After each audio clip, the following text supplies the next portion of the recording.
역대급 충격적인 사건이 발생했습니다. 바로 대한민국의 위상이 마침내 한반도를 넘어 전 세계 인정을 받고 있기 때문인데요. 이번 폴란드 방산 수출을 계기로 한국이 국제무기거래의 질서를 지키는 대표로 선출된 건데요. 현재 국제사회는 2014년에 체결된 무기거래 조약을 통해 국가 간 재래식 무기 이동을 감시, 규제하고 있습니다. 쉽게 말해 미국, 중국을 포함한 세계 대다수의 국가가 상호 협의를 통해 재래식 무기의 불법 거래를 막고 있다는 뜻입니다. 그런데 지난 8월 26일 제네바에서 개최된 무기거래조약 당사국 회의에서 전 세계 외신들이 발칵 뒤집힐 만한 대사건이 벌어졌습니다. 바로 당사국 만장일치로 대한민국이 무기거래조약 의장국으로 선출된 것입니다. 그동안 우직하게 협약을 준수하며 방위산업을 키워온 한국의 노력이 드디어 국제적으로 인정을 받은 것입니다. 게다가 의장국으로 선출됨으로써 전 세계 방산 시장에서 한국의 영향력이 더욱 강력해지는 실리적 효과도 얻었습니다. 그런데 이처럼 잘 나가는 한국을 질투하는 나라가 있습니다. 그 나라는 바로 일본입니다. 일본은 한국과 달리 방산 수출 분야에서 항상 죽을 수다 못해 처참히 깨지기 일쑤입니다. 사실 현재 한국과 일본의 국방력 수준은 서로 엇비슷한 상황인데요. 하지만 무대가 방산 수출로 옮겨간다면 얘기가 전혀 달라집니다. 한국은 역사상 최대 규모의 방산 수출을 성공시킨 것도 모자라 전 세계 방산 시장 점유율 9위에서 5위를 달성했고 이제는 3위까지 노려볼 정도로 국제적 입지가 높아지고 있는 게 현실입니다. 반면 일본은 필리핀의 TPS-P14 감시 레이더를 수출한 단 한 건이 지난 8년간 방산 수출 실적 전부입니다. 그런데 여기에 재미있는 일화가 하나 있습니다. 과거 일본은 한국에게 무기 수출에 대한 상당한 열등감을 노골적으로 표출했습니다. 한국의 방산 무기가 수출될 때면 일본은 항상 무기 수출 3원칙을 들어 자신들이 불리한 싸움을 하기 때문에 무기를 수출하지 못한다고 떠들었습니다. 그 3원칙은 이러한데요. 일본은 공산권 국가에 무기를 수출하지 않는다. 유엔 결의에 따라 무기 등의 수출이 금지된 국가에 무기를 수출하지 않는다. 국제 분쟁의 당사국이나 분쟁이 발생할 우려가 있는 국가에 무기를 수출하지 않는다를 골자로 한 무기 수출 3원칙을 들어 다른 나라에 무기를 수출하지 않았다고 말합니다. 그런데 웃긴 건 이런 제약은 우리 대한민국도 마찬가지라는 것입니다. 또 심지어 3원칙을 폐기했음에도 여전히 일본산 무기 체계는 국제사회에서 찬밥 신세를 면하지 못하고 있는 게 사실입니다. 이제는 변명의 여지도 없이 일본 무기 체계가 한국에 비해 한참이나 뒤떨어진다는 것을 인정할 수밖에 없는 처지인데요. 하지만 일본인들은 자신들의 무기 체계의 허접한 진실이 명명백백히 전 세계에 알려졌음에도 여전히 일본 내부에서는 현실을 직시하지 못하고 이런저런 핑계거리를 찾고 있는 경우가 대부분입니다. 오죽하면 한국의 방위 산업이 대박을 맞이한 이유가 한국은 끼어 팔기를 잘해서 장사를 잘한다고 비아냥거리며 어이없는 주장을 남발할 정도입니다. 심지어 일본의 유명한 정치평론가는 한국에게 정치, 경제적인 공격을 가해 미래적이 될 한국의 군사력을 약화시켜야 된다라는 황당한 주장을 공공연하게 떠벌릴 정도인데요. 반면 대한민국은 일본과 상황이 정반대입니다. 최근 폴란드가 FA-50 48대를 도입하기로 결정지은 데 이어 말레이시아 또한 일정 규모의 FA-50 블록 20 도입을 목전에 두고 있습니다. 이는 그냥 과장이 아니라 말레이시아 현지 유력 군사 매체인 디펜스 시큐리티 아시아에서 말레이시아 공군이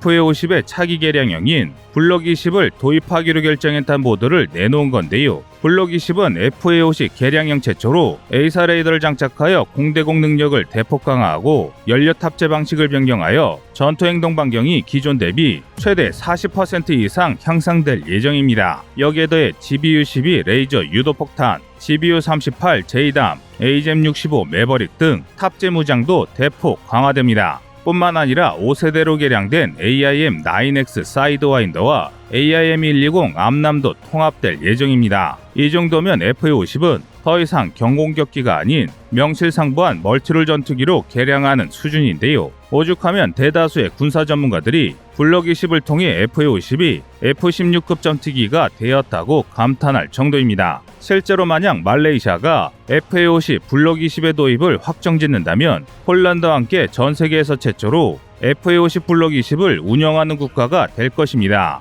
그런데 이런 가정이 현실이 될 가능성이 매우 높습니다. 사실 말레이시아의 항공무기에 대한 사랑은 다른 어느 국가보다 뛰어나다고 단언할 수 있을 정도입니다. 실내로 과거 한국이 자체 제작한 첫 번째 장갑차인 K100을 처음 수입한 국가가 바로 말레이시아이기 때문입니다. K100은 전장 5.5m, 전폭 2.8m, 최대 시속 74km의 차체에 M60 기관총, K6 중기관총을 무장으로 탑재했으며 1985년 처음 실전 배치되었습니다. 그런데 1993년 말레이시아는 한국이 처음 K200을 도입하고 여러 문제가 터져 제대로 보완하지도 못했을 때도 당시 K200을 수입한 나라입니다. 과거의 대한민국은 아직 방산기술력이 부족했던 시절이라 국산 무기를 개발해도 프랑스, 영국, 터키, 중국 등 쟁쟁한 국가들에게 물먹기 일쑤였습니다. 그런데 이런 상황에서 말레이시아가 유수의 군사제조 강국들의 장갑차를 밀어내고 한국의 장갑차를 선택한 것입니다.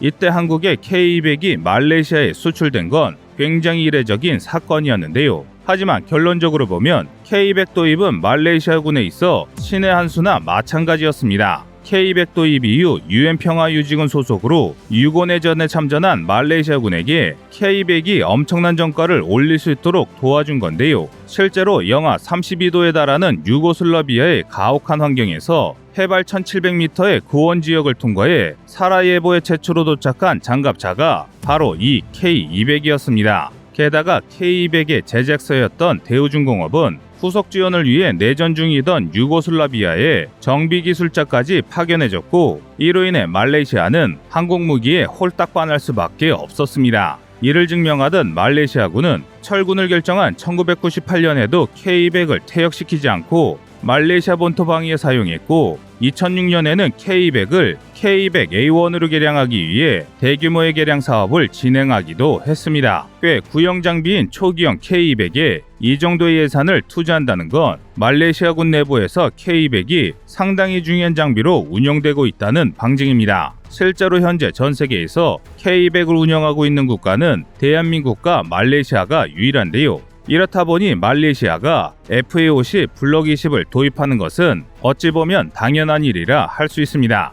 그런데 FA50은 블록 20의 수출만 처음일 뿐 기본형은 이미 한국과 필리핀, 이라크에서 충분한 우수성을 입증받아 이미 여러 나라에 수출되고 있습니다. 게다가 핵심 개선안인 한국산 A사 레이더는 이미 KF-21 보람에 탑재되는 등 전 세계 어느 국가 견주어도 손색 없을 정도입니다. 심지어 이런 압도적인 신뢰도에 더해 K200부터 경험해온 우수한 후속 지원까지 생각하면 말레이시아뿐만 아니라 다른 나라들도 FA50 블록 20을 선택하지 않을 이유가 없습니다. 즉 한국이 아주 오래전부터 차근차근 쌓아온 국제적인 명성과 신뢰도가 드디어 빛을 발하고 있는 것입니다. 그런데 유감스럽게도 한국의 이런 눈부신 도약에 꼭 딴지를 걸고 있는 국가가 있습니다. 바로 일본인데요. 일본은 한국의 방산무기 수출 소식이 들릴 때마다 온갖 꼬투리를 잡아 폄하하기 바쁩니다. 그런데 일본이 착각하는 게 하나 있는데 일본이 주장하는 것처럼 대한민국이 세일즈를 어떻게 하든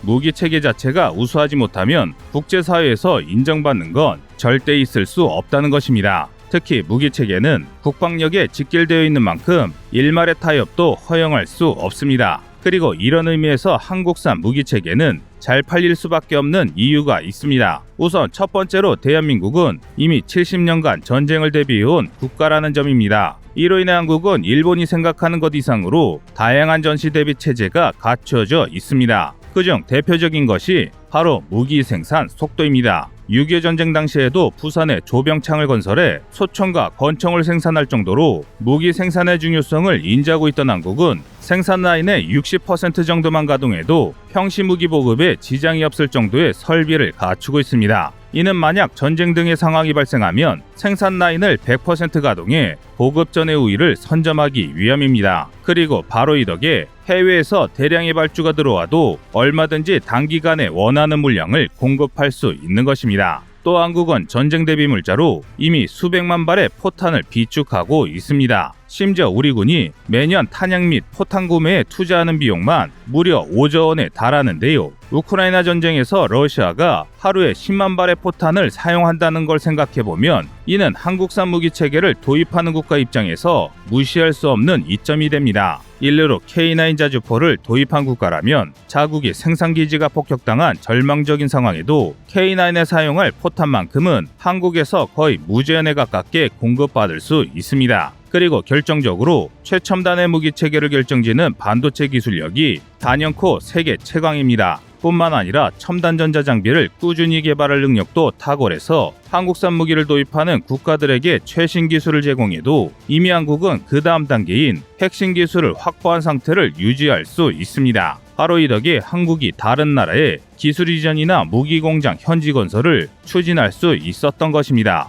즉 우리 대한민국은 일본과의 초격차를 통해 일본은 꿈도 꿀 수 없는 일을 실현할 수 있는 것인데요. 단적인 예로 인도의 K9 자주포 100대를 수출하는 사업에서 한국은 인도 현지 공장을 건설하여 무려 90대의 K9을 현지에서 생산했습니다. 또한 폴란드의 K9을 수출할 때도 K9 자체만 수출하고 포탑은 영국의 AS90을 결합하는 등 도입국의 요구사항을 최대한 배려하면서 신뢰를 쌓아갈 수 있었습니다. 이런 노력 덕분에 폴란드 방산 수출 대박을 맞이했다고 해도 과언이 아닙니다. 반면 일본은 똥꼬집만 가득한 자체적인 무기 운영 방식으로 국제사회에서 번번이 퇴짜를 맞고 있습니다. 당장 일본이 참가했던 호주 잠수함 도입 사업만 봐도 이를 확실히 알 수 있는데요. 당시 일본이 제시한 소류급 잠수함은 2009년에 취역한 최신의 대형 재래식 잠수함이었지만 항속거리는 고작 11,200km에 불과했습니다. 이게 얼마나 짧은 거리냐면 애초에 호주가 잠수함 도입 사업을 벌인 이유가 1980년대 취역하여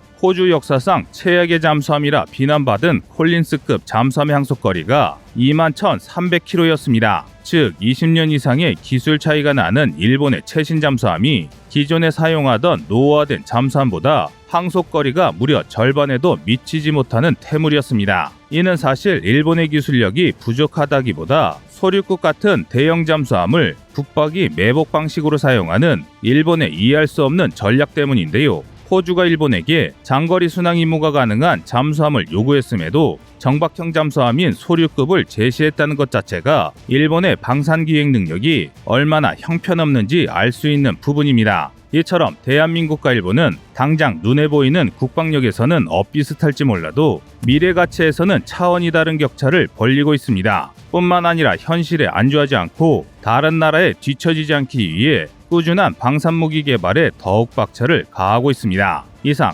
뻘이튜브의 두 번째 미션이었습니다.